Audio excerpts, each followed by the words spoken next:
Hi there, welcome back to SaveWithCrypto. My name is SaveWithCrypto, and my name isn't SaveWithCrypto, and it's not SaveWithCrypto with a dot on the end of it or anything like that. It seems that because I'm extremely famous now, people want to impersonate me. Well, I don't know. People just want to impersonate me so they can probably scam you. This isn't me. This is a friend request I got. Obviously, they've stolen my logo. And they've tried to steal my profile information, but, you know, I'm not that illiterate. I wouldn't start a sentence with a small letter saying, have a YouTube channel, save with, and then leave a line, crypto, like that. And I wouldn't leave a space in the middle of a URL. That makes no sense. And I generally don't divide words up with a slash like that. And all this member since type stuff in the actual profile thing is just made up. This is not me. I mean, you can tell it's not me because there's no mutual servers. I mean, obviously, you know, you would see the SaveWithCrypto server there, wouldn't you? Anyway, this is just a test account that I use for setting up some of the roles and stuff within the Discord. So I'm just going to see what happens if I accept the friend request. It says, this may be someone you don't know. You don't share any mutual friends or small mutual servers with them. Okay. Right, so I'm going to say accept. Do not do this, by the way. And there isn't really a message, it's just one of these silly things here. But you can see I'm not called SaveWithCrypto. Now, I've also seen people in Telegram as well getting similar things. So if you see anything like this, it's not me. There is no secret trading group. There's no reason for you to send me money. If you want to buy Quadzilla, just go to savewithcrypto.org/QZ and there's a proper Stripe page there. You don't have to send me crypto or anything like that. And overall, I'm 100% not interested in trading anyone else's money at all. Anyway, talking of money, have you got any left? Because I had a bit of a crash yesterday, didn't we?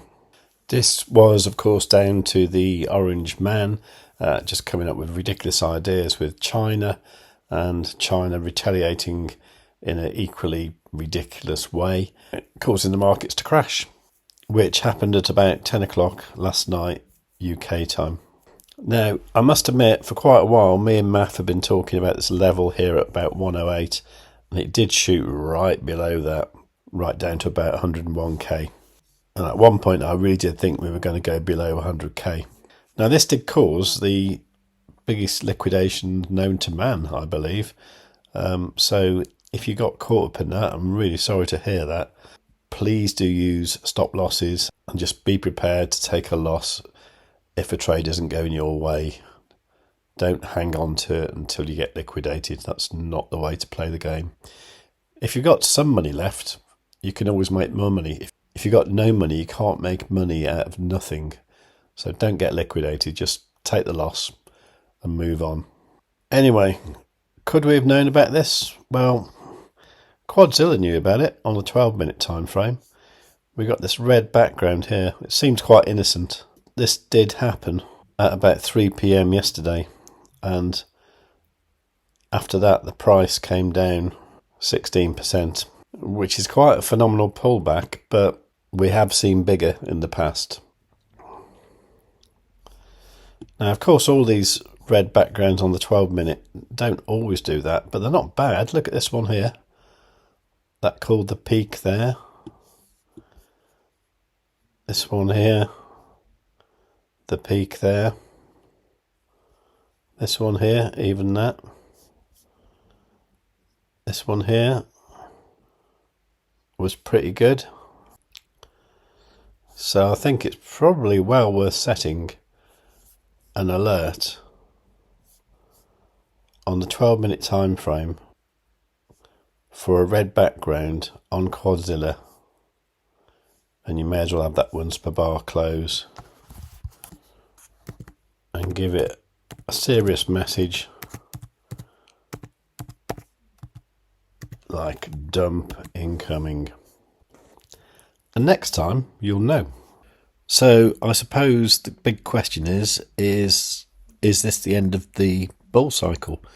Well, I think I like what Kyle Dupe said this morning on the Crypto Banter Plus show, and he was saying if you look at the weekly candles, if this current candle, if this closes below where the last one opened, then that's going to be a bearish engulfing candle. And generally, a bearish engulfing candle after an all-time high normally signifies the end of a cycle. So I think what we're looking at is tomorrow night, when the week closes, we want the week to close above this purple line that I've put there. So on the ByBit perpetual chart, this is like 112.133. If we were to look at that on a spot chart, say for example the Bitstamp chart here, what we'd be looking at is this level here, which is 112.2. And you can actually see that this is a level of interest right back to there, back in May. So that is actually coming out at pretty much bang on 112. So I think we need to close above 112 tomorrow night to give any hope of a continuation of the bull cycle. If not, that's it. It's all over. And a lot of the predictions on the amount of time, I think it actually comes out as being today is the end of a 4-year cycle based on what it did in 2017. Now, there's also the one from 2020 as well, but of course the pandemic tends to skew that one. But there's no reason why that should happen in that certain amount of time. But going on that, the end of the cycle is today. I quite like a trader called Block Pro. He's a Dutch guy. I really respect what he does. He said that the cycle is going to end on Monday. And on Wednesday, I like what Maff said. And he said that the cycle is going to end on February the 8th next year. What do you think? Let me know in the comments down below. Anyway, the thing is, if you lost a load of money yesterday, and I must admit I did lose a bit as well, then the thing you shouldn't do is revenge trade. You shouldn't just think, right, I'm going to try and win it all back today, because that probably won't happen. Also, the fact that people are saying, well, that was a flush of the liquidity, now we go back up. That just seems too easy to me. I think the more likely thing is we'll go sideways for a bit, possibly a bit more down, and then maybe go up, depending, of course, on how the market closes tomorrow night. But if you are going to try and trade in the area we're at now, I do think Quadzilla is the tool to have in your bag, because look how well it's been retracing to these lines here on the 1 minute time frame, and it's been great. So at the moment it looks like it will probably go up to there, up to about 112.3. It'll probably come back to here about 110.7, and then probably go back up, and it just generally just follows these retracement lines.